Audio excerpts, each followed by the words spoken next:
আসসালামু আলাইকুম রহমতুল্লাহি ওয়া বারাকাতুহু। সম্মানিত দর্শক, পরবর্তী সংসদ নির্বাচন ডিসেম্বর মাসে হবে। বিএনপি এভাবেই এগুচ্ছে এবং বিএনপি এটাকে একটা জিদ হিসেবে নিয়েছে, জীবন মরণ সমস্যা হিসেবে নিয়েছে এবং বিএনপি স্পষ্টতই বুঝতে পারছে যে ২০২৫ সনের ডিসেম্বর মাসের মধ্যে যদি তারা নির্বাচন আদায় করতে না পারে, এ রাজনীতিতে তারা অ্যাবান্ডেন্ট হয়ে পড়বেন। ১। ২ নম্বর হলো যে সরকার যদি জাতীয় সংসদ নির্বাচনের আগে ছলে বলে কৌশলে যে কোনোভাবে স্থানীয় সরকার নির্বাচন করা শুরু করে দেয় এবং সফল হতে পারে, তাহলে বিএনপির নৈতিক পরাজয় ঘটবে। এবং স্থানীয় সরকার নির্বাচন একটা জটিল প্রক্রিয়া। এই প্রক্রিয়াতে সরকার ইচ্ছে করলে, চালাকি করলে প্রায় ২ বছর ধরে ধীরে ধীরে এই নির্বাচন তারা চালিয়ে নিতে পারে। ফলে স্থানীয় সংসদ স্থানীয় সরকার নির্বাচন এবং জাতীয় সংসদ নির্বাচন, এই দুটোর আবহাওয়া এবং পরিবেশ সম্পূর্ণ আলাদা। যদি স্থানীয় সরকার নির্বাচনের উৎসব শুরু হয়ে যায়, দামামা শুরু হয়ে যায়, তাহলে মানুষ আর সংসদ নির্বাচনের কথা সহজে মুখে আনবে না।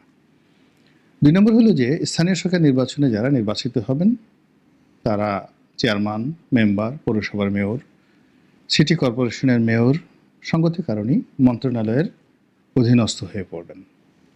অনেকে টিউনো সাহেবের অধীনস্থ হবেন, মানে ইউনিয়ন নির্বাচনরা। তারপরে অনেকে ডিসি সাহেবের নিয়ন্ত্রণাধীন হয়ে পড়বেন, অনেকে মন্ত্রণালয়ের সেক্রেটারি সাহেবের নিয়ন্ত্রণাধীন হয়ে পড়বেন এবং সরকারি কাজকর্ম করার, তার দপ্তর চালানোর জন্য তারা সরকারের বি টিম হিসেবে সবসময় কাজ করবেন। এবং এই যে প্রক্রিয়াটি বা স্থানীয় সরকারকে শক্তিশালী করার নামে সেই তাদেরকে হাত করে দীর্ঘদিন ক্ষমতায় থাকার যে প্রক্রিয়া আইয়ুব খান শুরু করেছিলেন, ঠিক সেম কাজটি জিয়াউর রহমান সাহেব করেছেন। একই কর্ম হুসেন মোহাম্মদ এরশাদ সাহেব করেছেন। তো কাজেই এই জমানাতে যদি ডক্টর মোহাম্মদ ইউনূস এই কাজটি করেন, তাহলে তার ভবিষ্যৎ কী হতে পারে, তার উদ্দেশ্য কী হতে পারে, এটা বিএনপি বুঝে এবং তার বোঝার যথেষ্ট ক্ষমতা আছে। তো এই কারণে একটি জাতীয় সংসদ নির্বাচনকে অনিবার্য করতে এবং এটি নির্দিষ্ট সময়ের মধ্যে আদায় করার জন্য বিএনপি রীতিমতো কোমরে গামছা বেঁধে নেমেছে। এ কাজের জন্য তারা দরকার হলে আন্দোলন করবে, রাজপথ কাঁপাবে, হরতাল করবে, যা হয় আন্দোলনের ময়দানে। এবং ডক্টর মোহাম্মদ ইউনূস সরকারকে দরকার হলে তারা পরিবর্তন করবে এবং ইউনূস সরকারের সঙ্গে ধাক্কাধাক্কি করবে এবং ইউনূস সরকারের যারা আপনজন রয়েছে তাদের সঙ্গে মারামারি করবে, কিন্তু ডিসেম্বরের মধ্যে তাদের নির্বাচন করতেই হবে। তো এটা বিএনপির সঙ্গে যারা সংশ্লিষ্ট রয়েছেন, ঘনিষ্ঠ রয়েছেন, তারা সবাই জানেন। দ্বিতীয় যে বিষয়টি, সেটি হলো কারা বিএনপির মনোনয়ন পেতে যাচ্ছেন জাতীয় সংসদ নির্বাচনে। বিএনপি গত বছর যেটা করেছিল, ২০১৮ সনে যেটা করেছিল, গত বছর নয়, বিগত দিনে। তো সর্বশেষ নির্বাচনে তারা ২ জন, ৩ জন, ৪ জন করে মনোনয়ন দিয়েছে। এ কারণে মনোনয়ন দিয়েছে যে আওয়ামী লীগ সরকারের যে কুটচাল, সেই কুটচালের মধ্যে পড়ে বিএনপির কোনো প্রার্থী যদি নির্বাচন করার যোগ্যতা হারিয়ে ফেলে, সেক্ষেত্রে যেন রাতারাতি একটা বিকল্প ডামি প্রার্থী বিএনপির হাতে থাকে বা দাঁড়ানো থাকে। এই জন্য একই সঙ্গে ৩ জন, ৪ জন করে মনোনয়ন দেওয়া হয়েছে, যারা সেই বাছাই পর্বে থেকেছে এবং বাছাই পর্ব শেষ হওয়ার পরে যেদিন চূড়ান্ত প্রার্থীদের ঘোষণা করা হবে, ওই দিন বিএনপি যে কোনো একজনকে মনোনয়ন দিয়েছেন। তো সেই যে ২০১৮ সনের রাতের ভোটের নির্বাচনে বিএনপি ৩০০ জন সংসদ সদস্য প্রার্থী ছিলেন বটে, কিন্তু তার বিপরীতে কম করে হলেও ২,০০০ ব্যক্তিকে মনোনয়ন দেওয়া হয়েছিল। এখন সমস্যা হয়ে গেছে যে এই যে ২,০০০ ব্যক্তি, মানে ৩০০ ব্যক্তি নয়, কিন্তু ২,০০০ ব্যক্তি কিন্তু এই বছর সক্রিয় আছে এবং তারা সবাই মনে করছেন যে তারা মনোনয়ন পাওয়ার উপযুক্ত। আর যেহেতু এতকাল লড়াই সংগ্রাম করার পর একটা সুযোগ আসছে বিএনপির জন্য, যে কোনোভাবে নির্বাচন হলে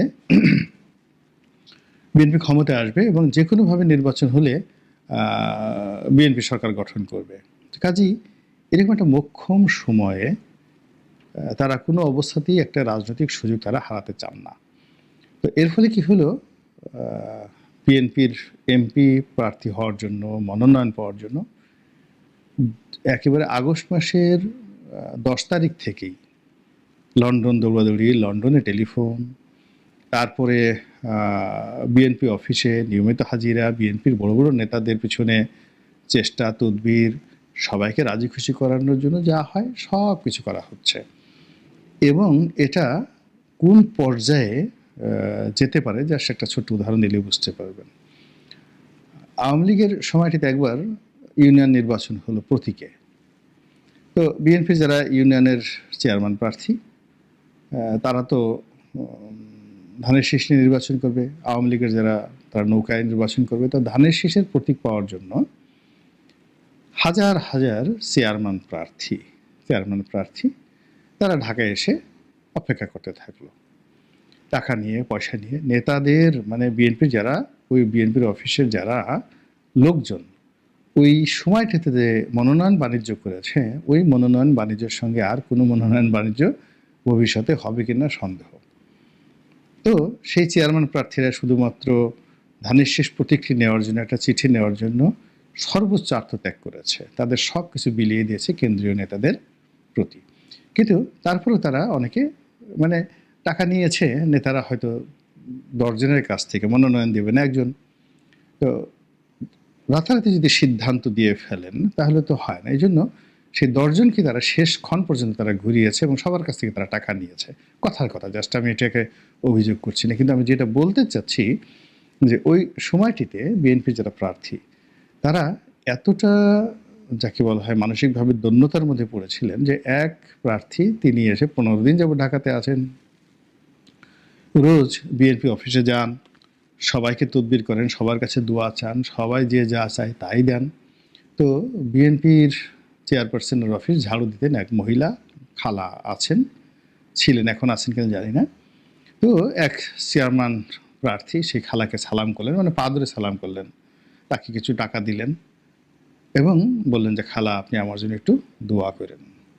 এ কারণ হলো সে ওই হোটেলে থাকেন আর সারা বিকেল ওই লেকের পাড়ে গিয়ে, গুলশান লেকের পাড়ে গিয়ে বসে থাকেন একটা ভালো সংবাদ আসে কিনা। তো এইরকম এই জমানাতেও মানে বিএনপির যে এমপি প্রার্থী যারা মনোনয়ন লাভের জন্য, তারা কিন্তু সর্বোচ্চ যে যেটা পারছে, যে মারামারি করতে পারছে মারামারি করছে, যে চাঁদাবাজি করার দরকার চাঁদাবাজি করছে, যে থানা পুলিশ নিয়ন্ত্রণ করার তা করছে, যে লন্ডন যেতে পারছে সে তারেক রহমান সাহেবের কাছে যাচ্ছে, যে বেগম জিয়াকে পাচ্ছে তাকে ম্যানেজ করার চেষ্টা করছে। তারপর তারেক রহমান সাহেব বেগম জিয়ার যে আপনজন যারা আছেন, পরিবারের লোকজন আছেন, তাদেরকে ম্যানেজ করার জন্য সর্বোচ্চ চেষ্টা চালিয়ে যাচ্ছেন এবং এটা নিয়ে অনেক অপ্রীতিকর ঘটনা ঘটছে। কিন্তু এরই মধ্যে আবার সামাজিক মাধ্যমে আমরা দেখতে পেলাম যে বিএনপি মোটামুটি একটা তালিকা করে ফেলেছে, খসড়া তালিকা করে ফেলেছে এবং এটা বিগত দিনের মতো নয়।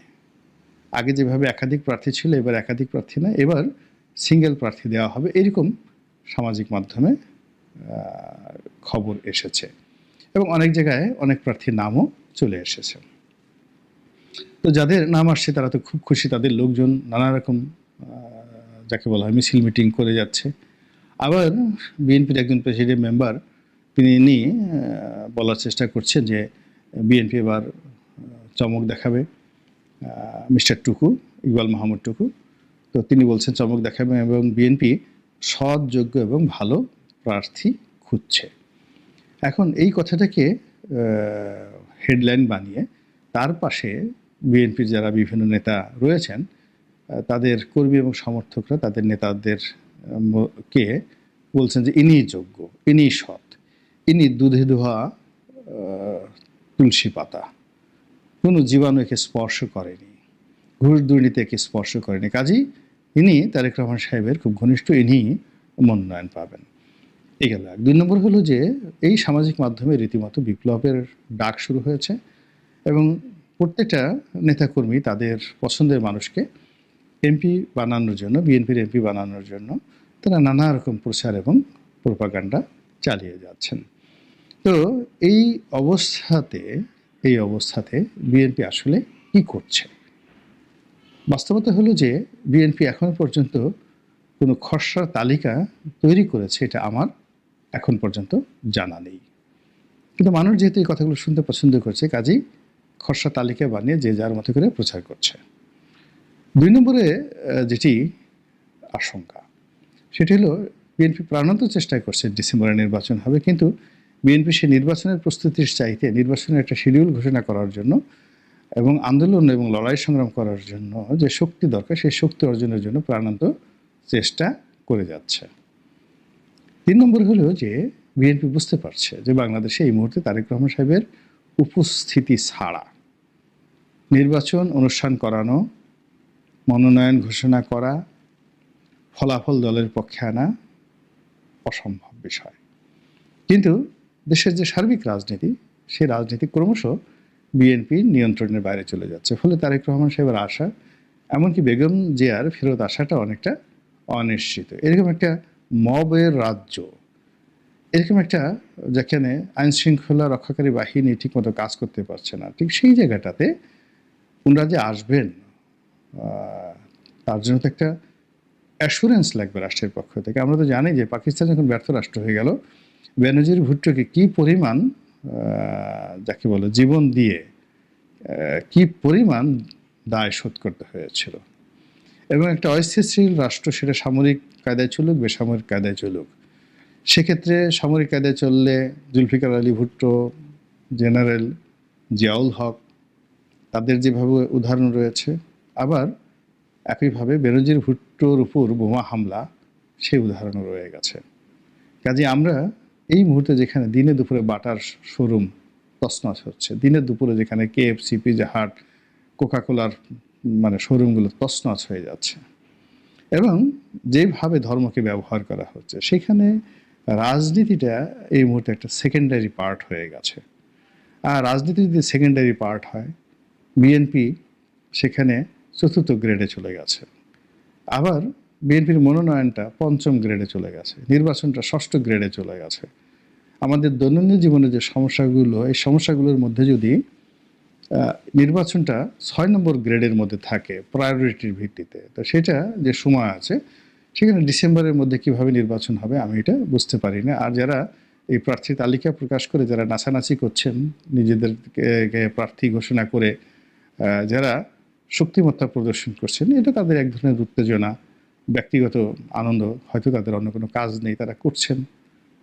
এটি নিয়ে আমি আপত্তি করার কিছুই দেখি না। মহান আল্লাহ আমাদের সবাইকে হেদায়েত দান করুন এবং হেফাজত করুন। আসসালামু আলাইকুম ওয়া রাহমাতুল্লাহি ওয়া বারাকাতুহু।